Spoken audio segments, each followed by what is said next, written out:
Hey everyone, welcome to the Recruitment Show. We are talking about all of the major topics that people are discussing right now. Everything recruiting, future of work, and everything in between. I've got guests from all over the world to come and share their perspective and their thoughts and feelings and all of that stuff on these key topics. It might not be politically correct. It might not be what you want to hear, but it's people's perspectives, and it's important to hear people's perspectives. I love storytelling, and I think one story can illuminate a million more and really increase our understanding of these topics. So sit back, whether you're watching live or after, grab a drink, take a seat, and enjoy. Brilliant. And we're live. Emily, thank you so much for joining me. And we've just actually found out that we're neighbours, pretty much. Which is damn here. Yeah. I love that. That's so funny. So we could have had this conversation in person in the studio. So next time we'll do like an in-person vibe. We're so quick to go do these things virtual, aren't we, nowadays? So quick to do it. And of course it makes sense having had the last 3 years that we've just had, but I'm a real advocate for in-person whenever we can. I think it makes a huge difference to the quality of our conversation. So yeah, I'd love to be there with you with a cup of coffee and having a chat, but this is all good. This is also good. Yeah. So before we dive into that, let's just some context. Do you want to give us a little intro, like your business, the book I know you've done, just to set the scene, and then we can dive into the conversation. I'm excited. Yes. So I'm Emily Cosgrove. I am co-founder of the Conversation Space, which is a small consultancy working with lots of large organizations. This is our 10th year as the Conversation Space. I set it up with my co-founder, Sarah Hope. And a little bit of background is that we kind of met each other through, my background is in mentoring and Sarah's is in coaching, both within organizations. So internal mentoring and internal coaching. And we were working together on a program with the Body Shop, and realized that we were both really curious and really passionate about the quality of the conversations people have at work. So we kind of played around with how could we move away from the labels of coaching and mentoring, but bring the wealth of experience that we have through those worlds into the work that we do.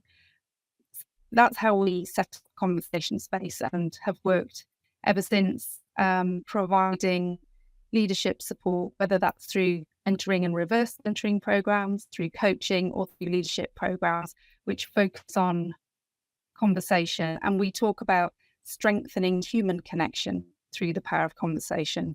And that is a subtitle for our book, which we've just recently published, which is called Conversational Wisdom. So hopefully that gives you a little bit of background as to who we are at the Conversation Space. Yeah, no, I love it. And then, I mean, conversation is great. And I think also with Risha, you should just think like the scene we've got right now is quite interesting, I think, because a lot of people I speak with, I'm having conversations every day, given the job I do, right? And all my conversations, I'm a headhunter. And so they're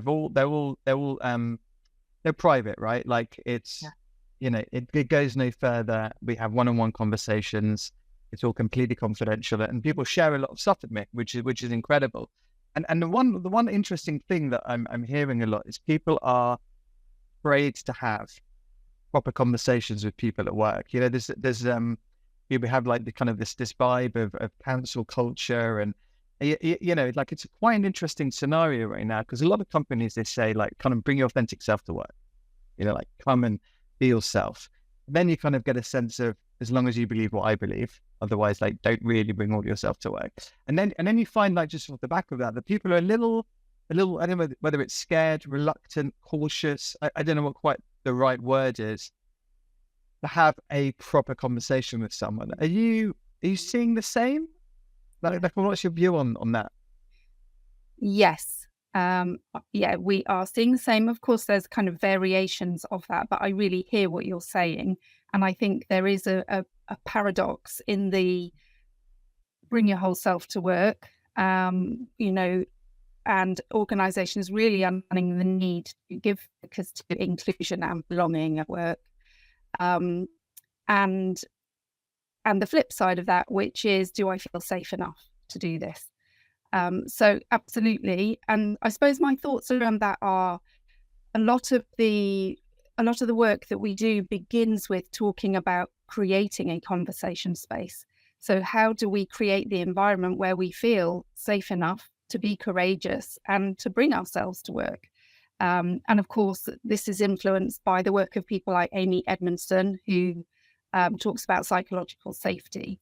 And the things we need to be saying as leaders and as managers to enable people to feel safe enough to bring themselves. So, creating work mindsets where we believe that this is a place where we can make mistakes, where it's not just a token gesture to say, let's learn from our failings and our mistakes, but actually the leaders are doing that, sharing of the things that they have tried which didn't work, seeing things and encouraging people to share their ideas and have a go at things without the fear of being shamed or punished in some way.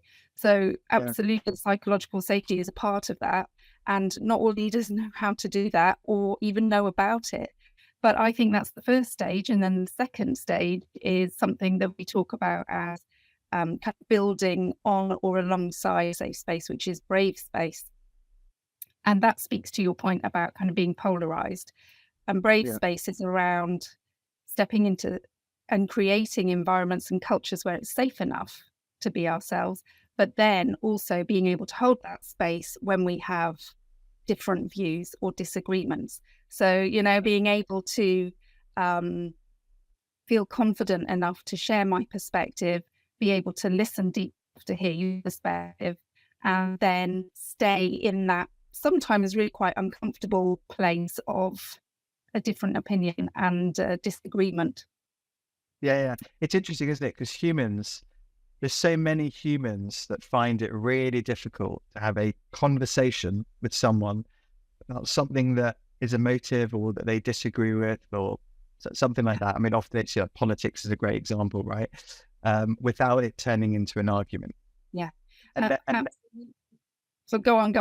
No, please go on, carry on.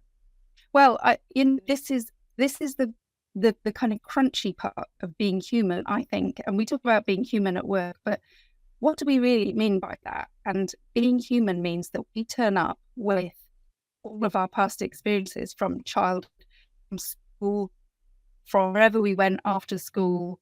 And a lot of people have trauma. We all have trauma in varying degrees, but some of us turn up at work deep trauma from disturbed childhoods, from all sorts of things. And absolutely that plays a part in how we are able to be in those conversations. And some of us just aren't able to be in them without huge fear and kind of barriers that we put up for ourselves and for other people. So it's something we don't often talk about at work, but something that I think is really important and something that I'm really interested in and learning more about, so that we can be more trauma informed in the work that we do. Yeah, no, I think that's great. And just almost expanding on that as well, I think nowadays it's way more accepted to have therapists. Like so many people have. I mean, it's great to have someone to talk to. Like it was very taboo in the not too distant past. You just, you just wouldn't have one, or you certainly wouldn't tell anyone you had one. God forbid.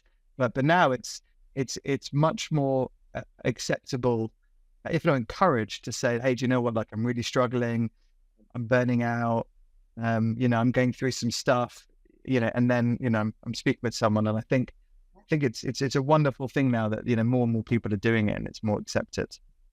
I agree. And if you think about that in relation to work, when we think back a few years, coaching used to be viewed in the same way. When it kind of started in work, people would see having a coach as a remedial thing and a kind of negative thing. And Sarah often talks about when she first started as an internal coach, people wouldn't want to tell other people that they were seeing her because it was just the way that you've described as therapists. But we've come on from that now, and coaching is now seen as executive coaching is now seen as, Every CEO has one. exactly, it's a badge of honor. It's the thing to have. And I agree with you. I think there is a shift towards that, especially with younger generations now, in the same way with having a therapist. And, I know I said about trauma-informed work, but I am really interested in doing my own study to be able to blend those two, because I think it is really important. I think that, when we are having conversations to help somebody, whatever hat we've got on, we need to have an understanding of what that really means. And some of the methods from the world of therapy, whether that's, psychoanalysis or psychotherapy or whatever it might be, are super helpful in work conversations. Like CBT, bringing in NLT, neuro-linguistic programming, all of those things kind of start in the world of therapy and then get taken into the world of work, but are critically important and really, really helpful. Yeah, definitely. Because if you also look at leadership roles, it's quite a lonely spot. Yeah. And people are looking up to you and for the answers. And COVID is a good example, because just it was new for everyone and it was lonely. And people feel quite overwhelmed sometimes in their first leadership role. And now I think there's more and more people are talking about this stuff. And what I find really interesting at the moment is this thing about, like, who does the go-to person go to? And the go-to person needs, when the go-to person needs some help or someone to talk to, who do they go to? Yeah. And, and a lot of these like go-to people, they don't necessarily go to someone, or they haven't done in the past. And I think now it's just a much better environment for those, for everyone to go and. Yeah, I absolutely agree. And it is a lonely place, I think, at the top of organizations. And, we talk about conversation as providing opportunity for us to create change, but also to build relationships and to understand ourselves better. So the go-to person has to have someone that they can have conversations with, to be able to consider those things and think about, how do they make change within themselves? How do they connect and build relationships with other people? And if they're the one who is seen as, and maybe sees themselves as, having all the answers, how then do they be vulnerable and not know in their conversations? Yeah, definitely. I mean, if anyone's listening, and this might help you, everyone feels the same in that space. Like, the amount of leaders I speak with privately, again, are saying, like, I need someone to talk to, I need some help, whether it's an exec coach or a therapist or whatever, whatever it is, but just someone that they can just be open with, talk things through. Yeah. And there's so many people like that. There are, aren't there? And I want to encourage those people to consider maybe what they could share more of about themselves and those feelings with the people that they work with, obviously appropriately. But we do all feel like that, all of us, at every stage of work, wherever we are in our careers, we all have a sense of, needing to relate to others and needing to talk about the things that we feel unsure about. And I think, by being authentic about that as a leader, it encourages more open conversations. And if we lead on those and talk about the things that maybe we don't feel so confident about, or maybe the things that we are developing in ourselves and working on for our own personal and professional development, then we can encourage other people to do that by modeling that very behavior. But it does require some courage, because it does require a step into vulnerability. Yeah. No, definitely. Have you seen, I mentioned this, there's a couple of things, big things I've been thinking about, and one's just kind of the nature of conversations and about maybe how it's changed over recent years. Because, like, say pre-COVID, it was, generally people were in an office. Generally most people would be in an office, and the conversations would be the conversations. And I think now with, the rise of, remote work or hybrid, fully remote or flexible or whatever, whatever you have, plus all these digital communication tools, Are you Yeah. finding that the nature Yeah. of these conversations has changed? Yes, absolutely. And we differentiate between conversation and communication Right. because it's really interesting. I don't know if you've noticed this, but you know, when I do talk to my daughters and we're talking about whatever it might be, they'll say, "Oh yeah, I had a conversation with them the other day," and I'm like, "Oh, did you? Tell me about that. Where were you?" And they said, "Well, no, I wasn't with them. We had a conversation on, on Snapchat or on whatever it might be." Yeah, exactly. Yeah. And I'm like, "Oh, right, okay." For me, that's not a conversation. So Why not? we really had to think about this. And for us at Conversation Space, when we talk about conversation, we differentiate from communication in that conversation is talk between two or more people, which is live. So I think we're having a conversation right now, in that we can't curate our reply, um, in that we are live and it's happening here and now. You know, we're not pausing it and then going, actually, can I just, do that again? So, so, but in communication, also it's two ways. So, there's give and take. We take turns in the conversation. Communication could just be sharing a message out with the organization that we're leading. It could be, as the government did in COVID, communicating out the news today about where we are in the lockdown and what the rules are. But conversation, we see as being more relational. So it is about what's happening in the moment and it's about who we are as people rather than the message itself. Interesting. No, interesting. If you dissect that a little, I mean, the conversation we're having right now is interesting because it requires some skill, as in, it's, I don't know when you call it art, so whatever. We're having we're having conversation. We're picking up each other's nonverbal cues. It's a little bit more difficult on video because we can't, we can only see what we can see. But still, we're quite good at, I say my point, you say your point. You kind of know then when to go in, and we're not talking over each other very much. And I think that comes from practice, right? Like we're both able to have a conversation and stuff. And your kids and stuff, and again, so this is like a younger generation, let's say. They've grown up different. They've grown up like, someone messages them on WhatsApp, let's say, and they can be like, right, okay, that's interesting. What do you think about that? And mum, like, how should I respond to that? And you can just, take you a while to respond, and you can think about your answer.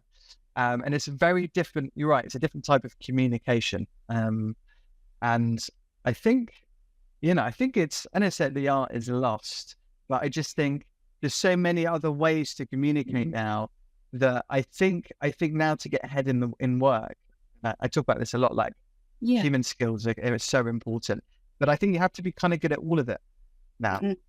Yeah. Like I agree. And certainly we're not advocating only conversation. Communication is really important, and we absolutely have to know how to do that on the various different platforms that there are, at work. I was talking to somebody the other day who said, I don't really use email anymore. It's just IM on Teams that I use now, that email is not happening anymore. So we have to be able to do that, and it's really important. But I agree with you. I think conversation is an art. And I think that we talk about three elements of conversation. One is being skilled in our conversations. One is being human, that we've talked about. And the other is being aware in our conversations. So I think it is, I think that when we don't have, you talked about practice, we don't have the opportunity to practice, and we're not going into work every day and having the experience of talking like this. Yeah. We don't get the practice, and it is hard. It's hard, and it's scary. It's scary because then when we do turn up and we're faced with someone maybe who is a lot more practiced than us, wow, it can feel really quite terrifying. Yeah. And I also think like something that makes you, and we're trying to teach my kids this, but something that makes you powerful in a good way, like not narcissistic powerful, but like powerful and formidable is being able to put your words together in a good sentence. Like to be able to get across your thoughts and ideas to someone else is like one of the most powerful things that you can learn to do. Yeah, absolutely. And I think that, when we think about influence and we think about affecting change, is absolutely what you're saying. We need to be able to articulate ourselves with clarity, with authenticity, and with understanding of the other person as well. So yes, I agree with you. And I think that when we don't have as many opportunities to practice doing it live and learning from those experiences, then we have to be more aware of what the ingredients are. Yeah, no, definitely. I find that fascinating because I think there's a lot of folks that they're not going to an office. They are communicating via Messenger or WhatsApp or whatever it might be. And then it comes to and the problem with that is that you can the person receiving your message can take it anywhere they want. Yeah. Right. You could just read it and you'd be like, why are they being so rude? Or, oh my God, I can't believe they said that. Yeah.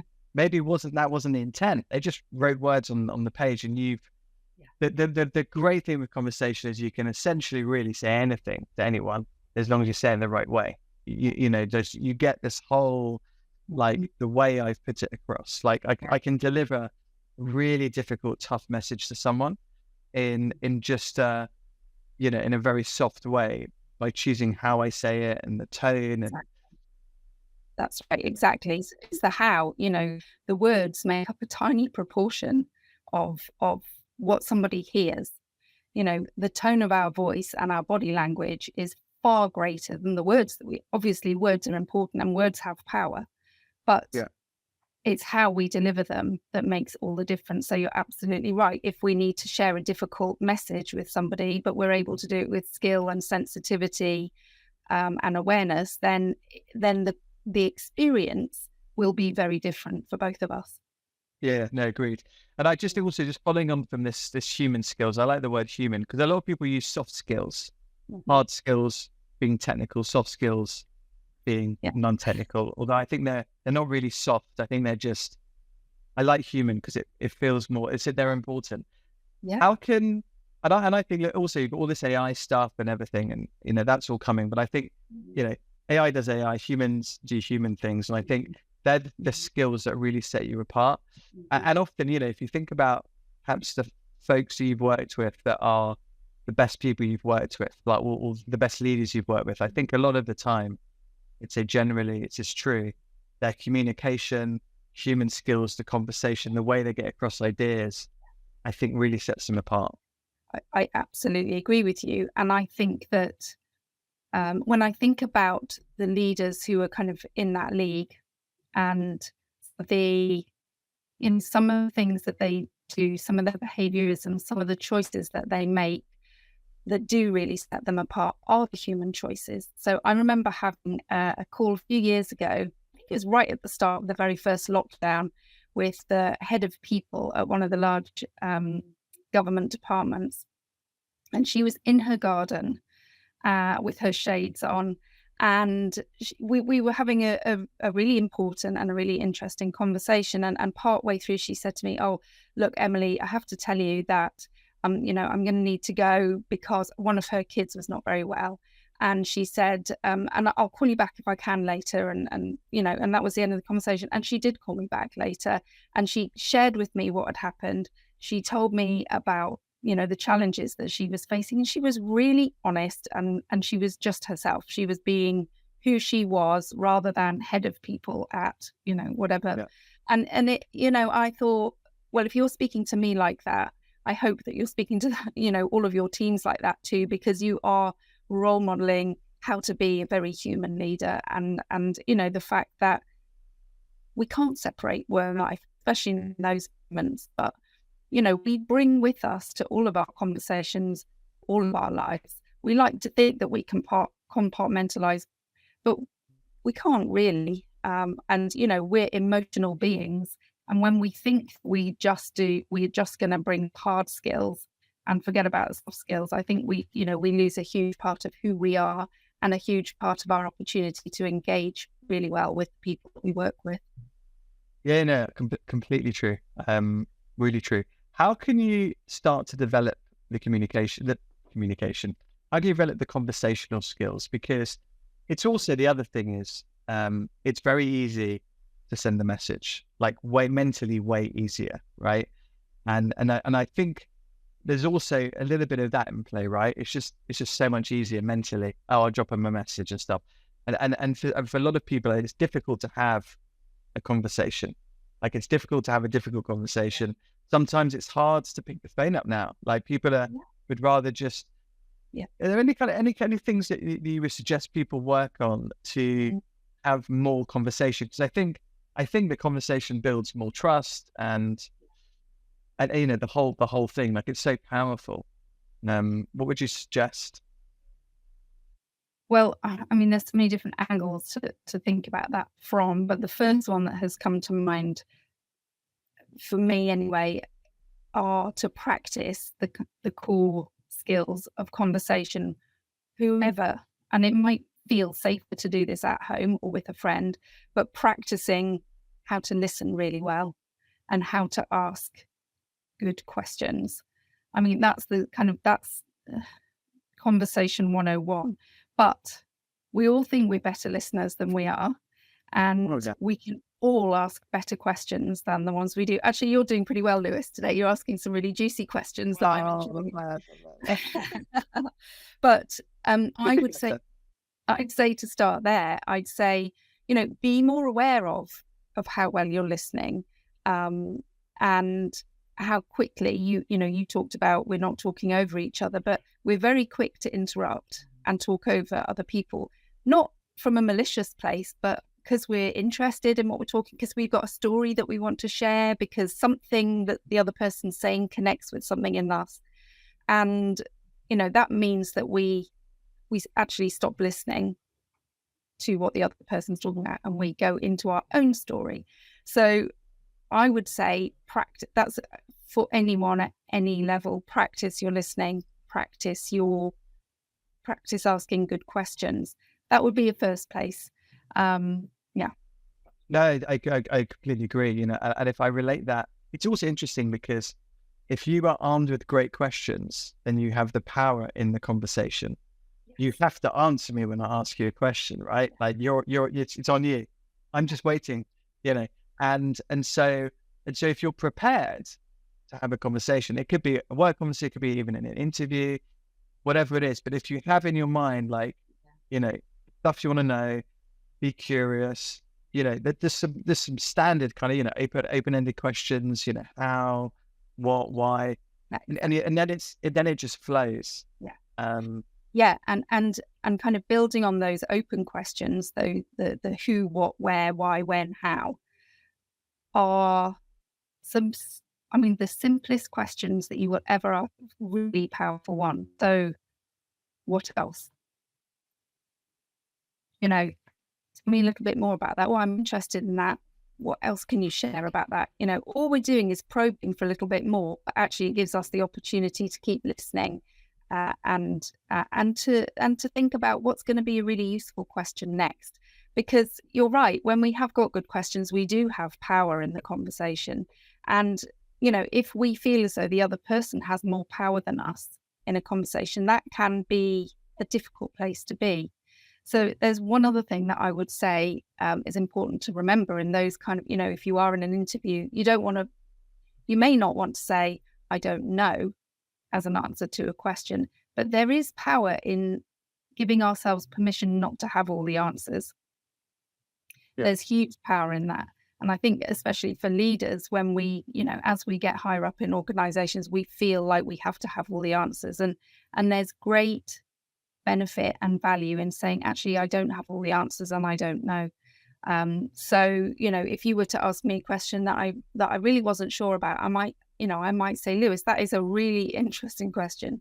And I'm not sure that I know what my answer is to that right now, but but I'd like to think about it. Maybe we can think out loud. You know, it's like owning it, owning the fact that I don't know, and that's okay. It's all right. I'm not an encyclopedia, but I'm you know, but I'm here and I'm interested. Yeah, and it's almost like let's explore that together. Yeah, That's a great question. Let's explore it together. And I think also expanding on it, people like people that listen to them. yes. I mean, you just can't help it.